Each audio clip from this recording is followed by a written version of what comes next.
Sortez. Déjà, je tenais à vous dire de faire très attention.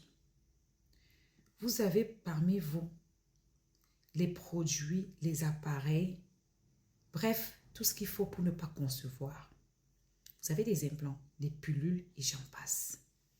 On appelle ça des contraceptifs. Mais sachez que les contraceptifs sont en train de détruire vos enfants. C'est en train de détruire particulièrement les femmes, les filles, les petites filles.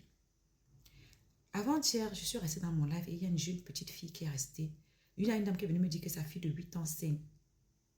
Elle a saigné de 8 ans et elle a eu peur, elle a amené l'enfant à l'hôpital. On a injecté l'enfant pour repousser la puberté pendant 3 ans.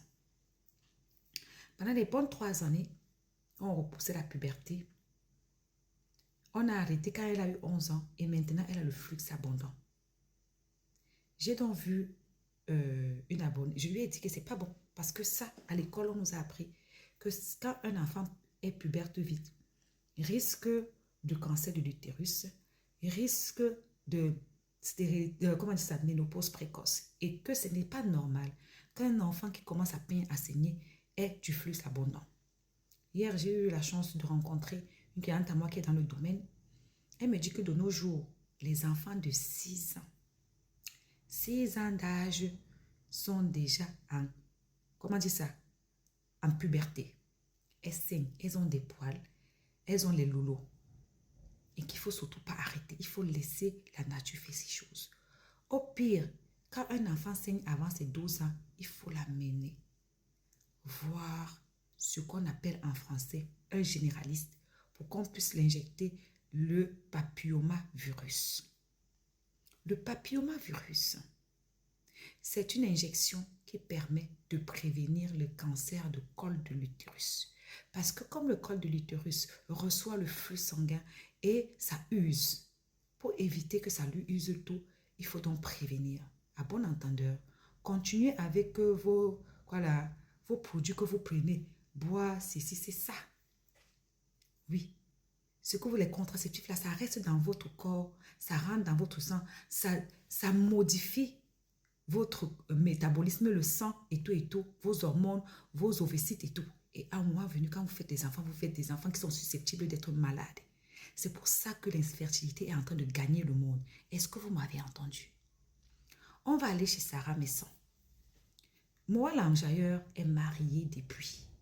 Et moi, l'enjailleur, depuis un certain temps, je vois qu'elle s'essaye à la musique. Et pour moi, c'est peut-être un clip qu'ils sont en train de faire. Vous, comme vous ne réfléchissez pas beaucoup, excusez-moi de vous dire ça, parce que vous aimez bien l'émotion. Vous ne voulez pas comprendre. Ceux qui écoutent cette vidéo, sachez que dans 30 minutes, vous pouvez aller sur YouTube et regarder une vidéo Congo là-bas. Sachez que pour moi, l'enjailleur et Sarah Messon, c'est pur buzz pour un clip. Le monsieur est marié depuis 2 ans avec une très belle femme, grande de taille et petite de corps comme Sarah, que moi j'ai vu particulièrement dans ses photos. Maintenant, on va aller à féliciter notre sœur, la petite Aïcha Kamoise. Aïcha Kamoise est celle-là qui reste, on dit qu'elle est bête.